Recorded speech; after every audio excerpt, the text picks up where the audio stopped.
청지기 재정교실 6째 시간에 오신 여러분들을 환영합니다. 잘 지내셨습니까? 우리가 복과 보물 그리고 소유와 청지기직 이 땅에서 영혼까지 그런 파운데이션 하에서 우리가 적용으로 부채 그리고 나눔, 오늘은 저축과 투자에 대해서 함께 나눠보도록 하겠습니다. 저축과 투자, 성경적인 원리는 무엇인가?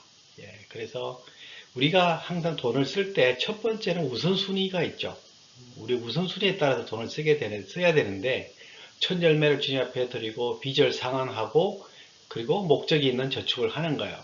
그걸 하고 나서 그리고 남는 것으로 우리는 소비한다는 것이죠. 여기에 보면 60세 때 100만 달러를 모으기 위해 매일 투자액이 얼마인가 연 10%를 가정하면 15살에 시작하면 매일 50센트씩만 투자하면 되고 8,200불을 투자했는데 60세가 되면 100만 불이 되는 거예요. 50세를 보면 166불을 매달 하고 42만 5천 불을 이제 투자를 하면 60세 때 100만 불이 된다는 거죠. 자, 여기서 세상적인 투자나 영혼에 대한 투자, 이 모두가 일찍 시작할수록 보상도 크다는 것이죠. 그래서 은퇴나 뭐 대학 학자금이나 모든 것도 일찍 시작하는 것이 아주 유익하다는 것을 여기서 이 표를 통해서 분명하게 볼 수가 있는 것이죠. 저도 미국에서 섹션 529 플랜이라 해서 대학 학자금을 위해서 우리 자녀들을 위해서 어릴 때부터 투자를 했었는데 제가 쭉 지나놓고 보니까 우리 아들 둘을 다 이제 사립학교로 보내게 됐었는데 장학금을 빼고 학비가 한 32만 불 들었어요. 그런데 20만 불 정도가 벌써 이 섹션 529 플랜 여기에서 올해 어릴 때부터 들었던 이것이 나중에 효자 노릇을 해서 별로 빚을 안 지고 학교를 다 보낼 수가 있게 된 것이 너무 감사했습니다. 그래서 일찍 시작하는 게 중요하다. 이것은 세상적이거나 영혼의 관점이나 다 똑같이 적용이 된다. 이것을 우리가 여기서 볼 수 있죠. 저축이라는 것은 성경에서 보면 요셉의 이제 저축을 알 수가 있죠. 7년 동안 이제 풍년이 생겼을 때 이집트에 갔을 때 풍년이 있을 때는 잘 저축했다가 또 7년 흉년이 들었을 때를 잘 준비하는 것을 볼 수가 있죠. 젊었을 때 잘 준비해서 노년을 준비한다. 이렇게 볼 수 있는 거죠. 자문에서도 보면 게으른 자여 개미에게로 가서 지혜를 얻으라. 추수 때 양식을 모으느니라 그랬습니다. 그래서 개미들도 추수 때 잘 모아놨다가 나중에 겨울에 먹을 것이 없을 때를 위해서 준비한다는 걸 볼 수 있습니다. 목회자나 신실한 그리스도인도 저축할 수 있습니다. 누구든지 우리는 저축하는 게 절대 잘못된 게 아니죠. 그런데 이제 분명한 목적이 있어야 된다는 사실이죠. 저축하지 않으면 결국 어떤 미래의 필요가 생겼을 때는 우리가 빌리거나 이렇게 할 수밖에 도움을 받을 수밖에 없잖아요. 그래서 우리가 항상 미래의 어떤 구체적인 필요를 위해서 준비하는 것은 굉장히 중요하다는 것이죠. 어떤 신분에 관계없이 다 중요하다는 걸 볼 수 있습니다. 그런데 저축이 극단으로 갈 수도 있는 거예요. 위험성이 있습니다. 극단으로 가게 되면 축적을 하게 되는 거죠. 불안해서 무조건 내가 어마어마하게 돈이 필요할 것이라는 것을 그게 만족이 없는 거죠. 어떤 한계도 없는 거예요. 무조건 돈만 있으면 모아놓는 그런 염려 때문에 모으는 그런 위험성도 있습니다. 또 저축이 너무 많아지게 되면 그것 때문에 하나님을 의지할 필요가 없게 되는 그런 위험성도 있는 것이죠.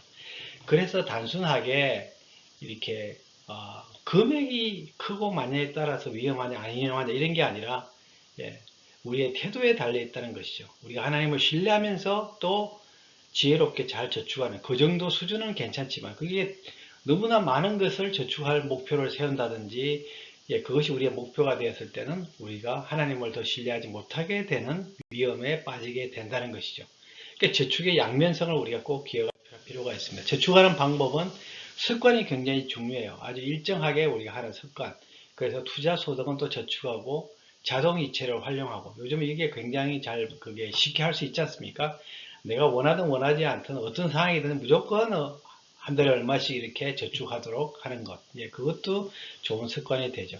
그리고 쿠폰 등을 이용해서 전략한동안 저축하고. 하여간 우리에게 이제 추가로 생긴 거라든지 어떤 전략해서 남은 것에 대해서는 정기적으로 이렇게 이체를 통해서 해서 저축하는 것이 방법이죠. 예, 지금부터 투자에 대해서 살펴보도록 하겠습니다.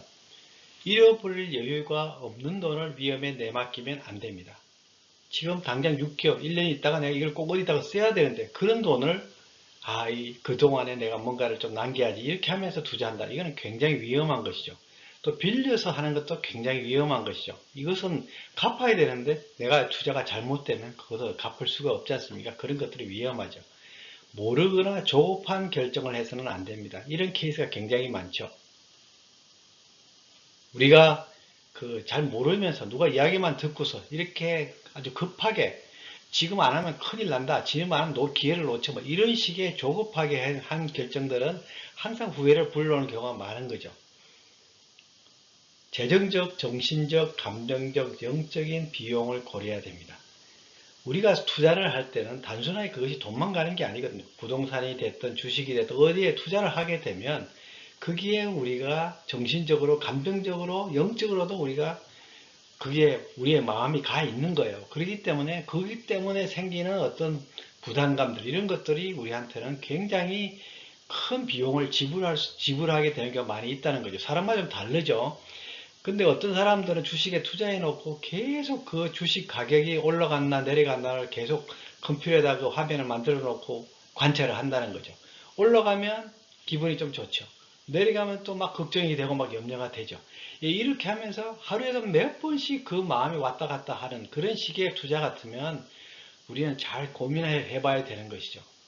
우리의 투자는 그런 식이 되면 안 된다. 우리는 장기적이고 우리는 또한 체계적이고 정기적이고 이런 식으로 우리는 투자를 해야지 그런 식으로 단기적으로 해가지고 그게 우리의 마음이 쏠리는 것. 이 비용도 어마어마하게 큰 비용을 지불하게 된다는 것이죠. 그래서 우리는 이 비용을 잘 고려해야 된다. 그리고 저축과 투자는 분명한 목적이 있어야 된다는 거죠. 목적이 없는 것은 이것은 우리가 우리가 축적하려는 마음이나 아니면은 염려해서 자꾸만 하게 되는 그런 이유가 되기 때문에 그것은 하나님으로부터 멀어지게 되는 이유가 될 수 있다는 것이죠. 움켜쥐는 것은 하나님 대신에 돈을 신뢰한다는 뜻입니다. 그렇죠? 예. 하나님께서 언제든지 그것을 사용하실 수가 있는 것이고 그분이 오너십이 있는 것인데 자꾸 움켜쥐는 것은 내가 내 마음대로 하겠다 그런 뜻이 되죠. 마지막으로 배우자와 상의하는 게 중요합니다. 결혼하는 사람 부부 같으면은 부부가 이런 문제에 대해서 잘 의논할 필요가 있습니다. 부부가 서로 모르게 했다가 나중에 그것이 문제가 돼서 가정이 힘들어지는 경우를 너무나 많이 보게 되죠.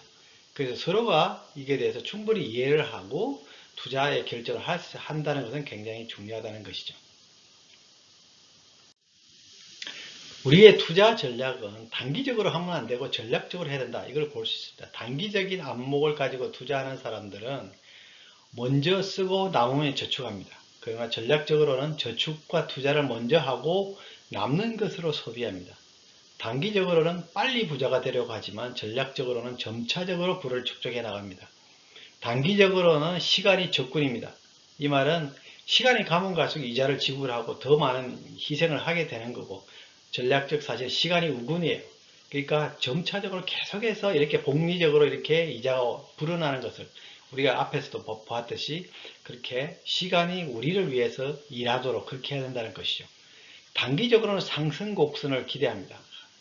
그렇지만은 전략적으로는 사이클을 기대해야 돼요. 올라갔다가 내려갔다 하는 것이 정상이지 항상 올라가는 것만은 아니다는 거죠. 단기적으로는 주가가 낮을 때 사고 비쌀 때 파는 타이밍이 중요하다고 보죠. 물론 이 말이 틀린 말이 아닌데 우리가 누구도 이것을 정확하게 예측한다는 건 정말 어렵다는 것이죠.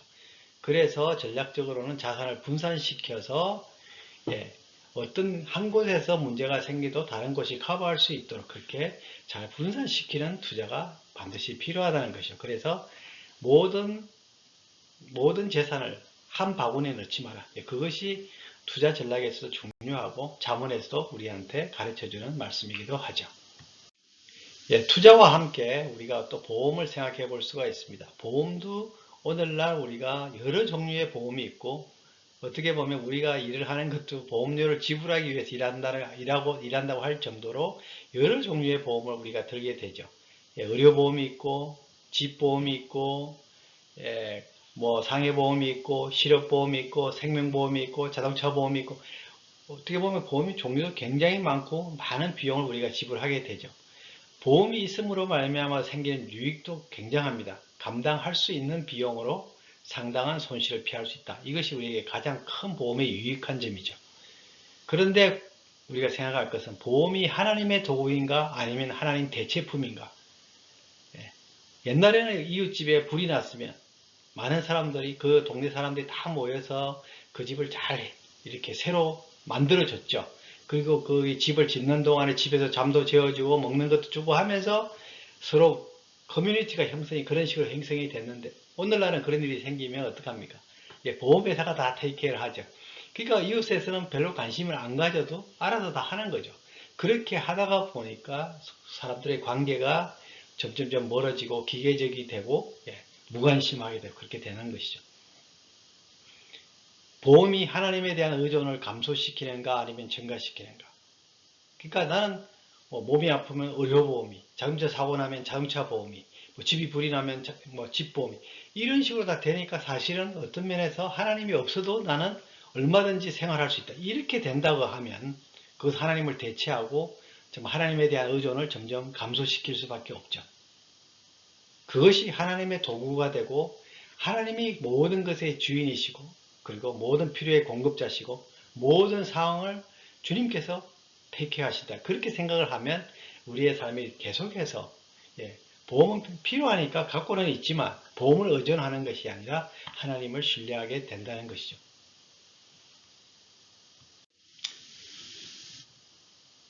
또 자주 있는 일은 아니지만 많은 사람들이 도박 때문에 인생을 망친 사람들이 많이 있죠. 그 돈 한 푼 없이 부자로 살아가는 법의 저자가 굉장히 오래된 이야기이긴 하지만 5살 때 길을 가다가 코르 하나를 발견한 거예요. 그 당시는 오래전이었기 때문에 자기 아버지가 하루 버는 것보다 더 많이 번 것처럼 보여졌어요. 그래서 너무 기뻐서 너무 큰 돈이었기 때문에 너무 기뻐가지고 이 꼬마가 장난감 가게 가기 전에 엄마한테 들고 간 거다. 그러면서 이야기하는 거예요. 아빠, 엄마, 내가 지금 이 돈을 찾았는데 앞으로는 내가 땅만 보며 살 거예요. 내가 그래서 돈을 찾아서 앞으로 또 이런 걸 또 내가 찾을 거예요. 이렇게 이야기했어요. 그랬더니 엄마가 가만히 앉히면서 어떤 사람 이야기를 해줬어요. 어떤 남자가 하수구에서 5달러짜리 지폐를 발견한 거야. 얼마나 큰 돈이었어요. 그래서 이 사람은 그 다음부터 하수구만 찾아다니기 시작하는 거예요. 나무나 새나 아무도 보지도 않고 그저 하수구만 찾아다니면서 그러면서 이 사람은 일생 동안에 100번의 무지개와 1000번의 석양을 보지도 못하고 하수구만 찾아다녔다는 그런 이야기를 들으면서 그렇게 어리석게 행동하지 말라고 이야기를 하는 것이죠. 많은 사람들이 도박을 하는 이유는 뭔가 한번 하게 되면 뭔가 걸리면 뭔가 당첨이 되면 이것에서 뭔가 터지면 자기 인생이 바뀐다. 자기 인생은 더 이상 걱정 안 해도 돼. 이런 어떤 기대 때문에 그걸 하게 되잖아요. 근데 아시다시피 수많은 사람들이 하지만 그 중에 버는 사람은 진짜 극소수라는 것이죠. 어떤 사람은 복권에 당첨되는 것이 번개에 맞을 확률보다 더 낮다고 하잖아요. 그만큼 그게 당첨되기가 쉽지가 않은 거예요. 그럼에도 불구하고 많은 사람들이 여기 몰려 있는 거죠. 제가 얼마 전에 아틀란틱 시티를 한번 이렇게 버지니아에 갔다 올라오면서 들린 적이 있는데 너무 그 뷰가 좋지 않습니까? 해변가에. 그래서 거기 걷기도 하고 그렇게 하는데 거기 도박장에는 창문도 없는 곳에서 시계도 없는 곳에서 사람들이 밤이나 낮이나 거기에서 몰두하면서 자기 인생을 허비하는 사람들이 얼마나 많은지 모른다는 사실이죠. 하나님은 이것을 기뻐하지도 않을 뿐만 아니라 도박을 통해서 많은 돈을 가지고 하나님 앞에 드린다고 해서 하나님이 그걸 기뻐하지도 않으신다는 사실이죠. 하나님의 원칙에 하나님이 재정 원칙에 이것은 정면으로 위배되는 행동이라는 사실이죠. 근데 오늘날 우리는 이것이 너무나 자연스럽게 되는 경우가 너무 많이 있다는 거예요. 너무나 쉽게 우리들은 이런 것이 도박하는 것이 그 말은 도박이고 또 어떨 땐 조그맣게 뭘 어떻게 조그만 빙고 게임을 한다든가 뭔가를 하면서 그게 재미 이상을 넘어서서 우리의 마음을 이렇게 묻게 만드는 그런 일들이 오늘 여러 가지 형태로 있다는 것을 우리가 기억할 필요가 있습니다. 인터넷 도박도 있고요.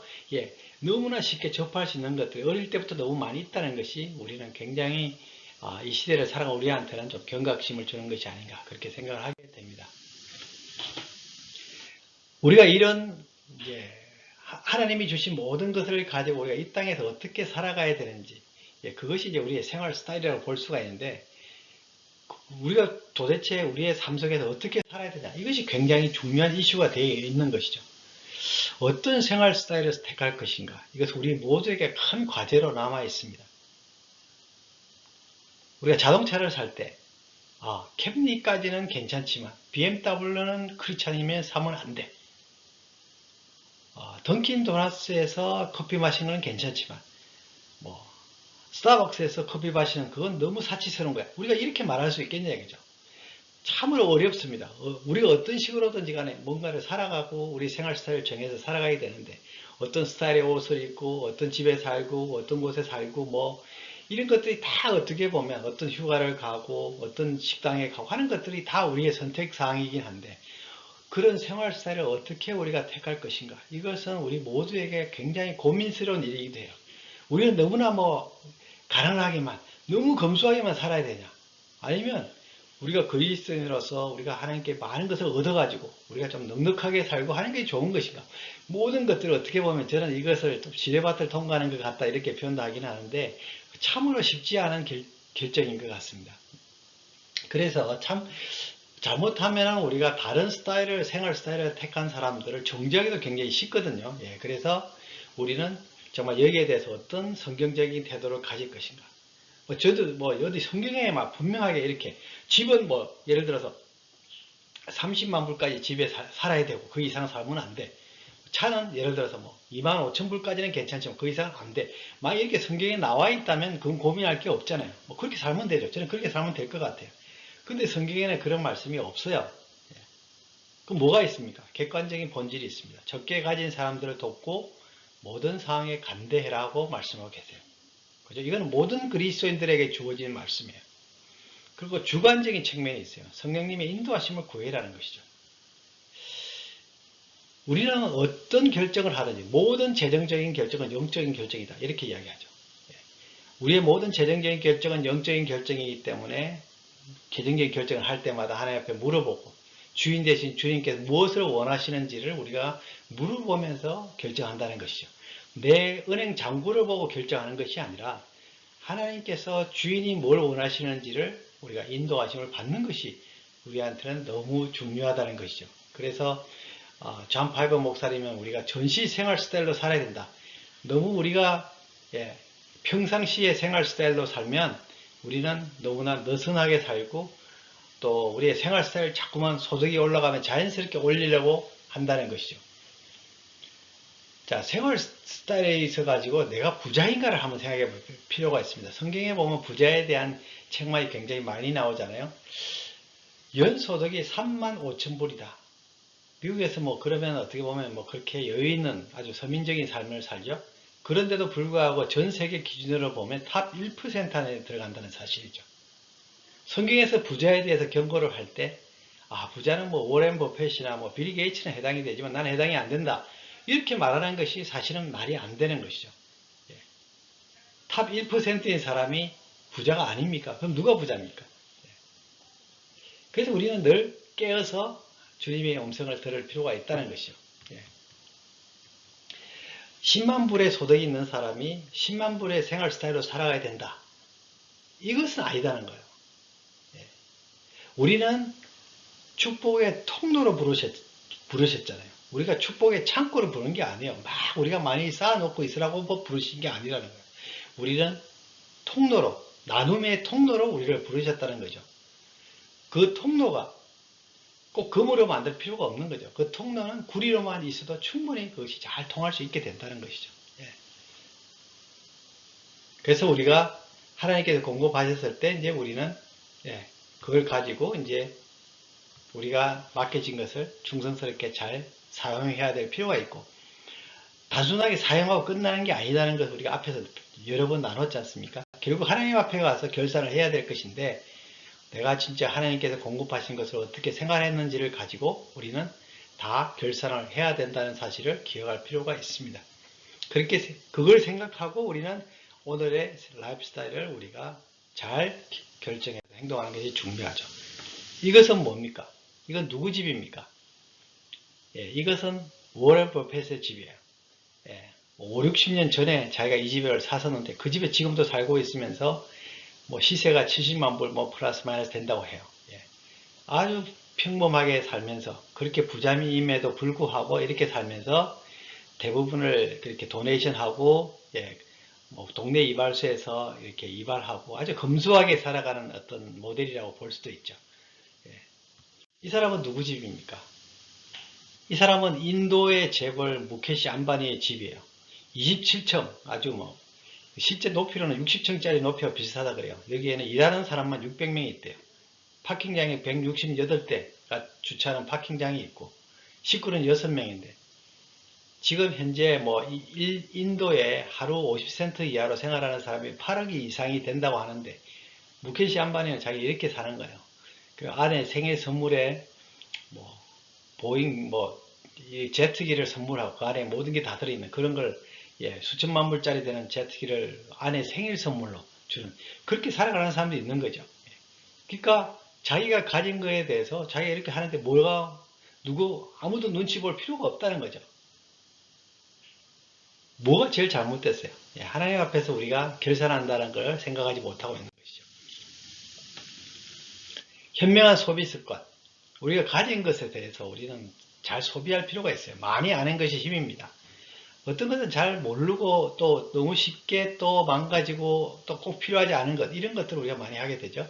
충동 구매를 하지 않고 또 자녀가 불필요한 물건을 줘올 경우에는 단호하게 대처할 필요가 있습니다. 예. 애들은 보이는 대로 사줄라 하죠. 예. 그럴 때 그걸 잘 단호하게 대처하는 게 필요하고 급하게 구매하면 거의 항상 비싼 값을 치르게 되죠. 아무리 싸더라도 예산이 없으면 사지 않고요. 쇼핑 후 가게를 정리하며 결과를 반성합니다. 예. 그렇게 하면서 우리는 우리 자신을 돌아보는 거죠. 자동차. 예. 오늘날 우리 자동차는 많은 우리 모두에게 꼭 필수품인가 동시에 또 상당히 우리를 부담스럽게 하는 거기도 해요. 예, 보통은 요즘 어떻게 합니까? 보통 리스를 잘 하죠. 4년 리스를 해서 또 4년 리스가 끝나면 또 새 차로 리스를 해요. 그래서 평생을 매달 월 할부금을 내면서 이제 이렇게 자동차를 타게 되는 것이죠. 얼마 전에 좀 오래됐어요. 월스트리트 저널에 이런 게 실렸어요. 자동차 비용을 가장 줄이는 방법이 뭔가? 예, 그랬는데 대답이 뭔지 아세요? 자기가 지금 타고 있는 차를 최대한 오래 타는 것이다. 이제 그거예요. 뭐 물론 이제 오래 타다 보면 수리비도 들고 뭐 그렇게 하지만 그렇게 하더라도 그것이 가장 비용을 줄이는 방법이라는 것이죠. 자동차는 결코 나를 과시하거나 어떤 스타일이 아니다는 것이죠. 이것은 우리에게 예, 운송 수단이 되는 것이지 이것으로 과시하거나 스타일이 되어서는 안 된다는 것이죠. 그리고 적어도 10년은 타라는 거예요. 요즘 차들은 뭐 10년 타도 아주 성능이 좋지 않습니까? 그래서 적어도 10년은 타라. 그리고 꼭 융자로 구입을 해야 된다면 리스보다 융자로 구입을 해야 된다면은 24, 10 원칙을 좀 지키는 것이다. 이거는 이제 뭐 성경적인 건 아니지만 하여간 일반적으로 이야기를 하죠. 적어도 20% 이상은 다운을 하고 4년, 맥스 4년까지 하고 그리고 자기 생활비, 넷 생활비의 10%가 넘지 않도록 예, 그래야지 부담이 되지 않는다는 것이죠. 예. 그래서 우리가 자동차는 항상 우리가 매일 소비품으로서 소모품으로서 생각하면서 가능한 오래 타는 것이 결국 우리한테는 도움이 된다는 걸 볼 수 있습니다. 이 지출이 있잖아요. 생각외로 많아요. 왜냐하면 자동차가 있음으로 말미암아 보험료도 높고요. 새 차를 사면 살수록 더 보험료도 높아지죠. 예, 모든 비용들이 다 높아진다는 것이죠. 예, 그래서 재정적인 압박을 하는데 자동차가 굉장히 큰 역할을 오늘 하고 있다는 것을 보면 자동차에 대해서도 우리가 바른 태도를 가질 필요가 있다고 생각합니다. 예산을 왜 세워야 되는가? 이것은 참 어떻게 보면 우리가 하기 싫은 것 중에 하나이기도 해요. 뭔가 메인다고 생각을 하니까 그런 것이죠. 근데 예산이라는 것은 이렇게 표현할 수도 있습니다. 열린 원인가 닫힌 원인가 이런 거에 볼 수 있어요. 열린 원이라는 건 예산이 없는 사람이에요. 이 사람은 아무리 소득이 많아도 그것은 주체가 안 되는 거예요. 관리가 안 되는 것이죠. 예, 그래서 항상 부족해요. 뭐 소득이 좀 늘어나면 좀 여유가 생겨야 되는데 그런 게 아니라 늘어나면 소득이 늘어나면 또 소비도 같이 늘어나서 늘 항상 재정적인 압박에 시달린다는 거예요. 그럼 예산이란 건 뭐냐? 닫힌 돈으로 살겠다는 거예요. 내가 필요한 건 요만큼은 내를 위해 쓰겠다. 하나님께서 만약에 더 주시면 그것을 하나님 나라를 위해 쓰겠다. 이런 게 분명히 나오죠. 왜냐하면 내가 계산이 되어 있잖아요. 내가 이만큼을 쓰겠다고 되어 있기 때문에 그런 거죠. 예산이 있으면은요, 결혼 생활의 갈등을 많이 줄일 수 있어요. 아시다시피 남자와 여자, 아내와 남편은 서로 생각하는 게 틀리고 소중하고 가치 있게 생각이 좀 다르거든요. 그럼 항상 돈을 쓰는 데 있어서도 이렇게 방향이 다를 때가 너무나 많이 있는 거지 않습니까? 그래서 예산이 있으면 그게 따라서 하면 되는데 그때그때 우리가 결정을 하게 되면 굉장히 돈을 쓰는 거에 대해서 갈등이 생길 수밖에 없는 거죠. 그리고 예산은 미래를 위한 비전을 만들고 유지하지 않습니까? 내가 이런 방향으로 나가겠다. 그걸 가지고 예산을 세우는 거잖아요. 예, 그래서 미래를 위해서 비전을 만들고 그때그때 일시적으로 막 즉흥적으로 행동하지 않게 되죠. 누구도 나쁜 사람이 될 필요가 없게 합니다. 예산이 기준이 되고 객관적인 잣대가 됩니다. 그렇죠.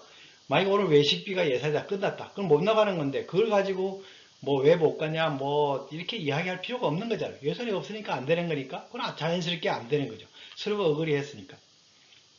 그리고 부부가 대화를 하지 않을 수 없게 만든다. 늘 그러니까 우리가 쓸 때마다 예산하고 비교를 해서 서로 대화를 하게 되죠. 자녀들에게 좋은 모범을 보여줍니다. 아, 우리 부모님들은 예산을 세워서 어떤 그 규모에 맞게 생활하는구나. 빚을 잘 지지도 않는구나. 예, 그런 것을 모범을 통해서 자녀에게 자연스럽게 보여줄 수 있다는 거죠. 그 예산이 없으면 항상 모자라고 만족이 없습니다. 그건 사실입니다. 예, 아무리 많아도 그게 많은 게 아니에요. 예, 그래서 모자라고 만족이 없기 때문에 우리는 예산을 세울 필요가 있다는 것이죠. 그럼 예산은 얼마면 충분한가? 그럼 예산을 세울 때 수입에서 항상 수입과 지출에 대한 예산이 있지 않습니까? 예, 수입은 어느 정도 정해져 있다고 볼 수 있죠.